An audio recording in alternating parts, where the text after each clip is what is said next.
नमस्कार, स्वागत है आपका द न्यूज पर। मैं हूं आपके साथ शेरन। देश की राजधानी दिल्ली में अरविंद केजरीवाल की गिरफ्तारी का नहीं दिख रहा है कोई भी असर। सातों सीटें भारतीय जनता पार्टी के पाले में जाएंगी, तो वहीं दूसरी तरफ कुछ भी हाथ में लगता हुआ नजर नहीं आ रहा है आम आदमी पार्टी और कांग्रेस के गठबंधन के। जी हाँ, जहां एक तरफ लगातार आम आदमी पार्टी चला रही है कैंपेन के जेल का जवाब वोट से जो है, पर इसका असर जो है वो पूरी दिल्ली में कहीं भी नजर नहीं आ रहा है। देखिए, 25 मई को देश की राजधानी दिल्ली में लोकसभा की 7 सीटों के लिए वोटिंग होनी है और इसी को लेकर लगातार अब सर्वे आ रहे हैं सामने। जी हाँ, एक और सर्वे जो है वो सामने आया है एबीपी की तरफ से और इस बड़े सर्वे में जो है वो भारतीय जनता पार्टी के पाले में सातों की सातों सीटें जो है वो जाती हुई दिखाई दे रही हैं। यानी कि जिस क्रांति का नाम कर रही है आम आदमी पार्टी, उस क्रांति का असर जमीनी तौर पर कहीं पर भी दिखाई नहीं दे रहा है और ना ही तो है जनता को आम आदमी पार्टी के वादों पर भरोसा। जी हाँ, जहां एक तरफ संजय सिंह से लेकर आतिश और सुनीता केजरीवाल लगातार इस बात पर जोर दे रहे हैं कि इस बार भारतीय जनता पार्टी को दिल्ली की जनता जवाब देगी, गिरफ्तारी का जवाब जो है वो वोट से दिया जाएगा और आप एक अरविंद केजरीवाल को गिरफ्तार करेंगे, दिल्ली और देश में जो है वो क्रांति का माहौल आ जाएगा कि एक केजरीवाल को आप जेल में डाल रहे हो तो दूसरा केजरीवाल पैदा हो जाएगा। पर जमीनी तौर पर अरविंद केजरीवाल की गिरफ्तारी को लेकर दिल्ली की जनता पर कुछ खासा असर जो है वो नहीं पड़ा है और इसीलिए लोकसभा चुनाव में फिर एक बार दिखने वाला है दिल्ली में प्रधानमंत्री नरेंद्र मोदी का जलवा, क्योंकि सातों की सातों सीट जो है वो एबीपी सर्वे के अनुसार भारतीय जनता पार्टी के खेमे में जाती हुई दिखाई दे रही हैं। और अब बात करते हैं पूर्वी दिल्ली की सीट को लेकर। जी हाँ, जिस सीट पर अब कांग्रेस की तरफ से कन्हैया कुमार को उतारा गया है मनोज तिवारी के अगेंस्ट में, और देखिए ये मुकाबला जो है वो काफी ज्यादा दिलचस्प रहने वाला है। हालांकि कांग्रेस के उम्मीदवार यानी कि कन्हैया कुमार के हाथों कुछ ज्यादा सीटें नहीं लगने वाली हैं और जीत जो है वो फिर एक बार मनोज तिवारी की इस एरिया से होगी, सीट से होगी। पर देखिए, मुकाबला दिलचस्प इसीलिए भी रहने वाला है क्योंकि एक तरफ इसी एरिया की अगर हम बात करें पूर्वी दिल्ली की, तो यहाँ पर जो है वो उत्तर प्रदेश के भोजपुरी लैंग्वेज बोलने वाले लोग काफी ज्यादा रहते हैं, यानी कि पूर्वांचल के लोग रहते हैं और इन्हीं लोगों का वोट साधने के लिए 2 बार से लगातार सांसद रहे इस एरिया के मनोज तिवारी जो हैं वो अपने कामों को लेकर जनता के बीच जाने वाले हैं और उन्होंने कहा है कि जनता जो है वो हमारा करोड़ों के प्रोजेक्ट जो हमने अपने क्षेत्रों में दिए हैं ये जनता देख रही है। तो वहीं दूसरी तरफ 2016 में भारत तेरे टुकड़े होंगे के नारे लगाने वाले और कई बार सेना पर सवाल उठाने वाले कन्हैया कुमार हैं कांग्रेस की तरफ से उम्मीदवार। देखना अहम रहेगा कि जहां एक तरफ कांग्रेस लगातार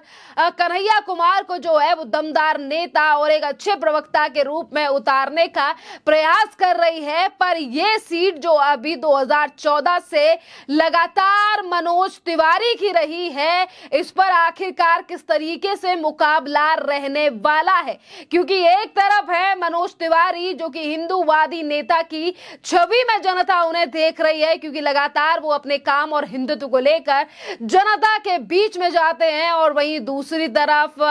हमेशा यानी कि भारत विरोधी नारे लगाने के आरोप जो है वो भी कन्हैया कुमार के ऊपर लगे और जिस समय पर अफजल गुरु की फांसी को लेकर लगाया और किया गया आंदोलन, या फिर हम कहें कि जिस तरीके से कुछ लोगों ने ढपली बजाकर जो है वो प्रोटेस्ट किया, उसमें शामिल थे कन्हैया कुमार। अब देखना अहम रहेगा कि कितना ज्यादा भरोसा जो है वो जनता यानी कि पूर्वी दिल्ली की कन्हैया कुमार के ऊपर करेगी, जिन कन्हैया कुमार को लेकर कांग्रेस ये कह रही है कि इस बार सत्ता की बाजी जो है वो दिल्ली में पलट सकती है। पर अगर आंकड़ों की बात करें तो देखिए, इस बार जो है वो कन्हैया कुमार के द्वारा कांग्रेस यानी कि कांग्रेस के द्वारा द्वारा जो कन्हैया कुमार को टिकट दिया गया है, इसका कुछ खासा प्रभाव जो है ये पूर्वी दिल्ली की लोकसभा सीट पर नहीं पड़ने वाला है। और खास बात ये है कि देखिए इसी लोकसभा सीट के अंतर्गत जो है वो कम से कम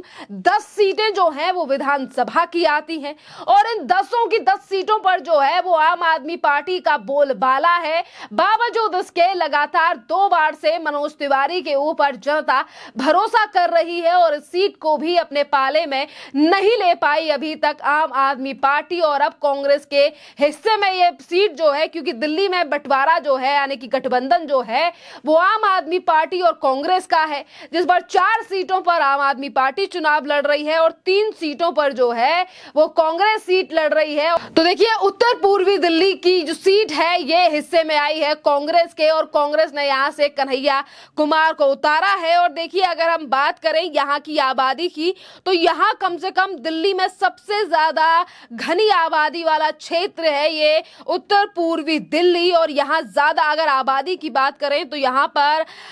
22 लाख से ज्यादा की आबादी है और 28% जो लोग हैं वो पूर्वांचली हैं और 23% जो लोग हैं वो मुस्लिम मतदाता हैं जो कि सबसे ज्यादा हैं। 16% जो है वो यहाँ पर दलित वोटर है और 11% जो है वो ब्राह्मण वोटर है। वैश्य की बात करें तो 4.5% जो है वो वैश्य वोटर है और गुज्जरों की आबादी की बात करें यानी कि वोटर परसेंटेज की बात करें तो 7.5% जो है वो यहाँ पर इस एरिया में उत्तर पूर्वी एरिया में जो है वो गुज्जर वोटर है। और अभी देखिए कि ओबीसी मतदाता यहाँ पर जो है वो 20% हैं। 2008 में अस्तित्व में आई इस सीट को लेकर पहला चुनाव कांग्रेस के जयप्रकाश अग्रवाल ने जीता था और वहीं 2014 और 2019 में लगातार जो है वो मनोज तिवारी जो है वो इस एरिया से जीतते हुए नजर आ रहे हैं। और शायद इसीलिए इस बार का ये बड़ा कारण रहा है कि जहां एक तरफ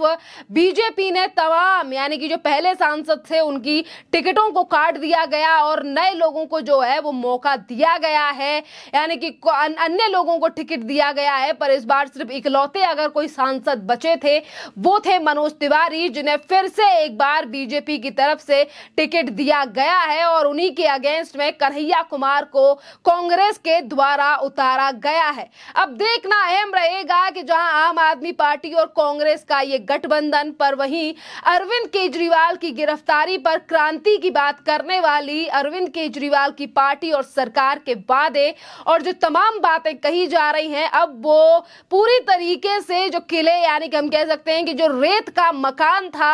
आम आदमी पार्टी सरकार का वो पूरी तरीके से बहता हुआ नजर आ रहा है, टूटता हुआ नजर आ रहा है, क्योंकि अरविंद केजरीवाल की गिरफ्तारी का इन लोकसभा चुनावों पर कुछ भी असर पड़ता हुआ नहीं नजर आ रहा है। और ये बात जो है वो हम तभी से देख रहे हैं जब से गिरफ्तारी अरविंद केजरीवाल की हुई है, क्योंकि देखिए गिरफ्तारी को लगभग कुछ ही दिनों में जो है वो 1 महीना होने जा रहा है। 21 मार्च को शाम को जो है वो मुख्यमंत्री अरविंद केजरीवाल की गिरफ्तारी की गई और उसके 2-3 दिन तक यानी कि 2 ही दिन तक जो है वो आम आदमी पार्टी की तरफ से प्रोटेस्ट किया गया, धरना प्रदर्शन किया गया, पर दिल्ली की जनता में इसका कोई भी असर नहीं दिखा। और इसी के बाद आम आदमी पार्टी के द्वारा चलाए जाने वाले कैंपेन जो हैं वो भी सड़कों पर इसी तरीके से रूखे नजर आने लगे, जिस तरीके से मैं भी केजरीवाल के जो बैनर या फिर हम कहें पोस्टर्स को जनता ने लेने से अस्वीकार कर दिया। और यही वीडियो हमने कई बार सोशल मीडिया पर भी देखी कि किस तरीके से ज्यादा समर्थन आम आदमी पार्टी के कार्यकर्ताओं को दिल्ली की आम जनता के द्वारा नहीं मिला। खैर इस पूरे मामले पर आप लोगों की जो भी राय हो आप हमें कमेंट कर जरूर बताइए। धन्यवाद।